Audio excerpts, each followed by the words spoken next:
नमस्कार. संगीतोपचार पद्धती यातील चौथ्या लेक्चरमध्ये मी आपल्या सगळ्यांचं स्वागत करतो.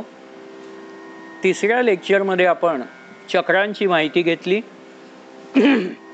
आज आपण या लेक्चरमध्ये या 7 ऊर्जा केंद्रात जेव्हा बिघाड होतो तेव्हा कोणत्या प्रकारचे रोग होतात हे पाहणार आहोत.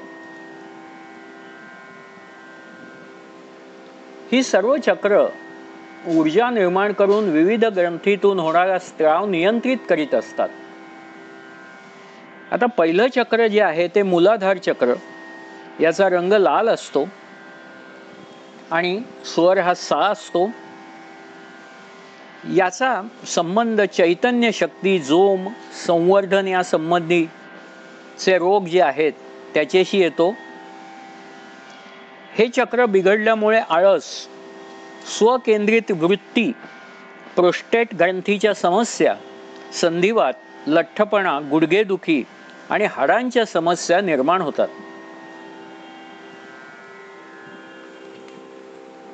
या मूलाधार चक्राच्या बिघाडामुळे भूक मंदावते. तेव्हा यासाठी आपल्याला काही उपचार सुद्धा माहीत करून घ्यायचे आहे. ते पण पुढल्या लेक्चरमध्ये माहीत करून घेऊ. सध्या आपण बिघाड झाल्यावर कुठले रोग होतात ते बघत आहोत. दुसरं चक्र आहे स्वाधिष्ठान चक्र. स्वाधिष्ठान चक्र हे मनाचे निवासस्थान आहे.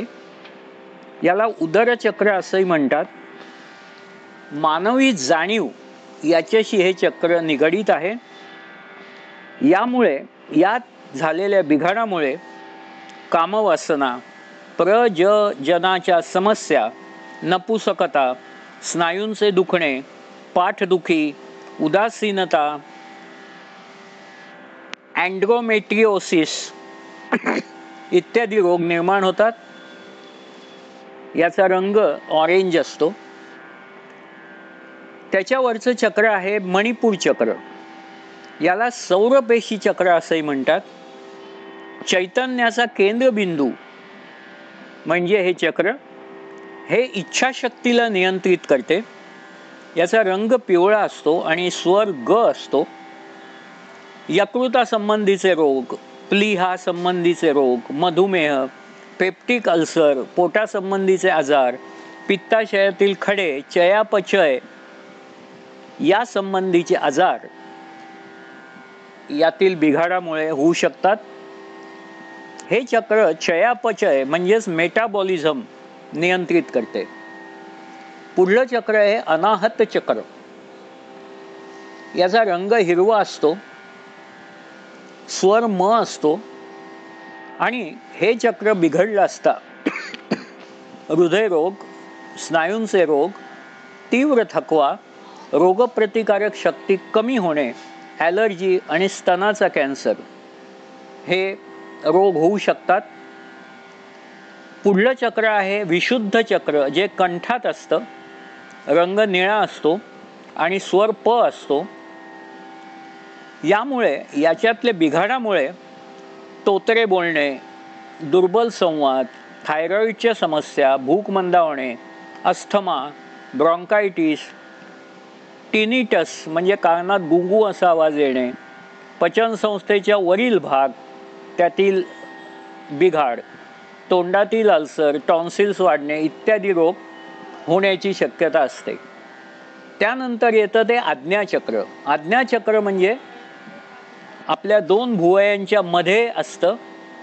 गडद निळा रंग असतो. स्वर ध असतो. या चक्रातील बिघाडामुळे ताणतणाव निर्माण होतो. डोकेदुखी, मायग्रेन, काचबिंदू, मोतीबिंदू, सायनस आणि कानाचे आजार होण्याची शक्यता असते. आणि शेवटचं चक्र सहस्त्रार चक्र. याला शीर्ष चक्र असंही म्हणतात. याचा रंग जांभळा असतो. स्वर नी असतो.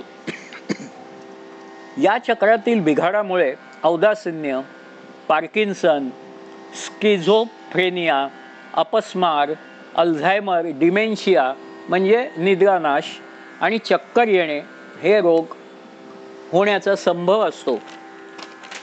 आता या चक्रांना नीट करण्यासाठी काय करावं? तर मूलाधार चक्र जर बिघडलं असलं तर नृत्य करणे, अनवाणी पायांनी गवतावर किंवा वाळूवर चालणे, पायांची सफाई करणे आणि सफरचंद, डाळिंब, बीट, लाल मुळा, स्ट्रॉबेरी खाणे, यामुळे हे चक्र नियंत्रित होऊ शकतं आणि आपल्या संगीतोपचारामध्ये विविध तालवाद्यांवर वाजलेलं वादन ऐकणं, यामुळे हे चक्र नियंत्रित होऊ शकतं. पुढलं चक्र आहे स्वाधिष्ठान चक्र, नारिंगी रंग. याच्यासाठी धावणे, चालणे, नाचणे आणि नारिंगी रंगाच्या परिसरात बसणे, संत्री, मध, खरबूज, बदाम खाणे हे उपाय आपण करू शकतो. मणिपूर चक्रातल्या बिघाडासाठी पिवळ्या रंगाचे कपडे घालणे, पुष्कराज रत्न वापरणे आणि सूर्यफुलाचे बी आणि हळद खाणे हे आपण करू शकतो. आणि आपल्या संगीतोपचारामध्ये वादी ग असणारे राग त्या रोग्याला ऐकवून ते चक्र आपण नियंत्रित करू शकतो. पुढलं चक्र आहे अनाहत चक्र. याचा हिरवा रंग असतो. या व्यक्तीच्या अनाहत चक्रात, ज्या व्यक्तींच्या अनाहत चक्रात बिघाड असतो, त्यांनी सर्वांवर प्रेम केलं पाहिजे, हिरवळीवर पडून राहिलं पाहिजे. त्यानंतर जेड, पेरिडॉट, पाचू, सूर्यकांत मणी या प्रकारची रत्न धारण केली पाहिजेत.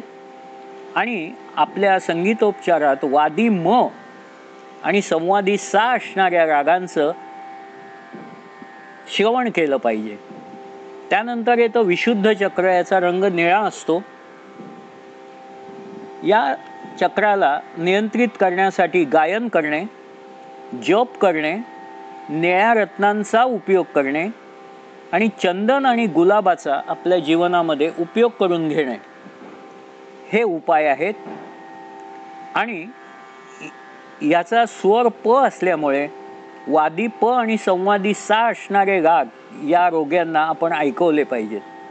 त्यानंतर येतं ते आज्ञाचक्र अथवा अजना चक्र. ह्याचा रंग जांभळा किंवा निळा असतो. हे चक्र जर बिघडलं तर ते नियंत्रित करण्यासाठी आपल्याला सकारात्मक विचार करण्याची जरूर आहे. जांभळा आणि निळ्या रंगाची रत्ने धारण करणे, स्ट्रॉबेरीज खाणे, ब्लूबेरीज आणि अक्रोड खाणे, त्याचबरोबर वादी ध संवादी ग असणारे राग या रोग्याला ऐकवणं फार महत्त्वाचं आहे. शेवटचं चक्र सहस्त्रार चक्र. याचा रंग जांभळा असतो आणि हे बिघडलं असता नियंत्रित करण्यासाठी त्या व्यक्तीने कृतज्ञता व्यक्त केली पाहिजे. शवासन आणि पद्मासन ही आसने केली पाहिजेत. उपवास आणि हलका आहार घेतला पाहिजे आणि जांभळ्या रंगाची फळे व भाज्या खाणं अत्यंत महत्त्वाचं आहे. आणि या लोकांनी नीचा प्रभाव असणारे सर्व राग ऐकायला हवेत, वादन ऐकायला हवं, गायन ऐकायला हवं, म्हणजे ही चक्र नियमित होतील. सर्व प्रकारच्या प्रेरणांसाठी प, रे आणि म हे महत्त्वाचे स्वर असणारे राग गायले पाहिजेत. यात नारिंगी रंगाचा अंतर्भाव झाला पाहिजे. उदाहरणार्थ भैरव, बिभास, जयजयवंती, सारंग, मल्हार. तर आपण आज या लेक्चरमध्ये विविध चक्रांमध्ये होणाऱ्या बिघाडावरचे उपाय बघितले आणि त्यावर कोणते वादी संवादी असणारे राग गायले पाहिजेत, किंबहुना वादी संवादी कोणते असावेत ते राग गायले पाहिजेत असं बघितलं.